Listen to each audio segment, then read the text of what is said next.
मुस्कान के दरवाजे पे अभी तक खुशियों ने दस्तक दी ही नहीं थी कि पहले से इसकी जो खुशियां हैं, इसका जो घर है बर्बाद होकर रह जाता है। मुस्कान ने कभी भी ऐसा नहीं सोचा था कि सुंबल और मदिया मिलकर इतनी बड़ी कार्रवाई भी डाल सकते हैं और इतना बड़ा इल्ज़ाम, इतना बड़ा बहतान मेरे भाई के ऊपर लगा सकते हैं। अब मदिया और सुंबल की पहले से प्लानिंग बनी हुई थी और मदिया ने सुंबल को यकीन दिलाने की कोशिश की कि जैसा भी आप चाहेंगी वैसा का वैसा होगा, बस आपने मेरा साथ देना है। ये शादी किसी भी तरीके से नहीं होगी, रज़ा सिर्फ और सिर्फ आपका है और आपका ही रहेगा। तब जाकर जो वो सुंबल थोड़ी सी होश में आती है और फिर ये बात करती है। अब हर तरफ तैयारियां चलना शुरू हो जाती हैं और बहुत ज़्यादा जो वो मुस्कान खुश होती है क्योंकि आज से रज़ा की होने वाली थी।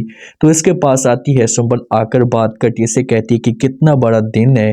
तो आगे से मुस्कान कहती कि हाँ, सुंबल कहती है कि दिन बड़ा है, लेकिन आप सोचें कि जहाँ पर जब वो मुझे बैठना था वहाँ पर आप बैठी हुई हो। तो ये बातें जब मुस्कान सुनेगी ना, तो ये समझाने की कोशिश करेगी और बोलेगी कि ये तो किस्मत की बातें हैं, बस किस्मत में ये चीज़ लिखी थी, तो मैं अब इसको जो वो इग्नोर तो नहीं कर सकती। लेकिन अब मुस्कान को नहीं पता था कि भाई सुंबल क्या प्लानिंग बना रही है, से इसके दिमाग के अंदर क्या कुछ चल रहा है। ये दोनों जाते हैं, रज़ा और मुस्कान दोनों स्टेज पे बैठते हैं और जब इनको मदिया देखती है तो मदिया को भी बड़ा गुस्सा आता है। उससे भी ये सब कुछ बर्दाश्त नहीं होता कि भाई ये कैसे हो सकता है, लेकिन अब ये क्या कर सकती है, इसके बस में कुछ भी नहीं होता।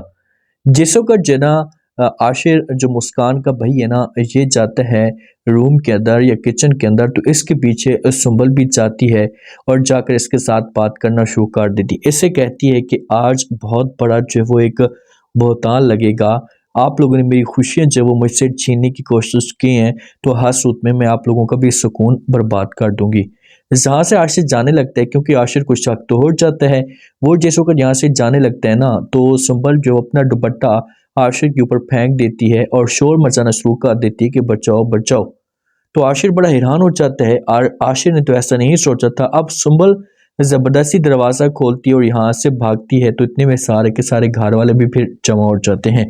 सुंबल चीखना चिल्लाना शुरू कर देती है कि ये सब कुछ जो वो मेरे साथ आशिर कर रहा था, मेरी इज्जत बर्बाद करना चाहता था।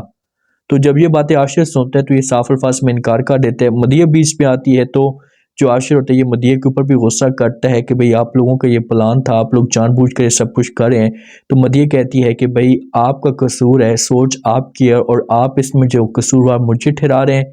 तो आशिर जो होता है ये मदिया की तरफ बढ़ने लगता है, तो बीच में रज़ा आ जाता है और जब रज़ा आता है तो फिर कहानी जो होती है ये मुकम्मल तौर पर बिगड़ जाती है। रज़ा कहते हैं कि बस बहुत हो गया, बहुत मैंने बर्दाश्त कर लिया। अपनी ख़ानदान की जो इज़्ज़त है, अपनी बहन की इज़्ज़त मैं मज़ीद बर्बाद नहीं करवा सकता। मैं हमेशा के लिए आप लोगों के साथ जो रिश्ता है इसे ख़त्म कर देता हूँ। ये फिर मुस्कान की तरफ बढ़ता है और अपने होश और हवास में मुस्कान को जो वो तलाक देकर चला जाएगा। मुस्कान बेचारी चीखती है, चिल्लाती है, समझाने की कोशिश करती है कि प्लीज़ आप मेरे साथ ऐसा मत करें, लेकिन कोई भी बात नहीं सुनता और ऐसा यहाँ से जो वो चला जाता है। अब हर तरफ तूफान मच जाता है और जब ये सब कुछ सुंबल वाले देखते हैं तो ये जश्न का इंतज़ाम करते हैं और ये मदिया के साथ जो वो बात करती है, मदिया को कहती है कि आज तो एक जश्न होना चाहिए, इतनी इस घर के अंदर खुशी तो है। अब क्या होगा, क्या मुस्कान ये सब कुछ बर्दाश्त करेगी? हाँ, रज़ा ने जो कुछ भी किया है ना, तो मुस्कान ये सब कुछ बर्दाश्त करेगी, अपने आप को एडजस्ट करने की कोशिश करेगी, फिर उसके बाद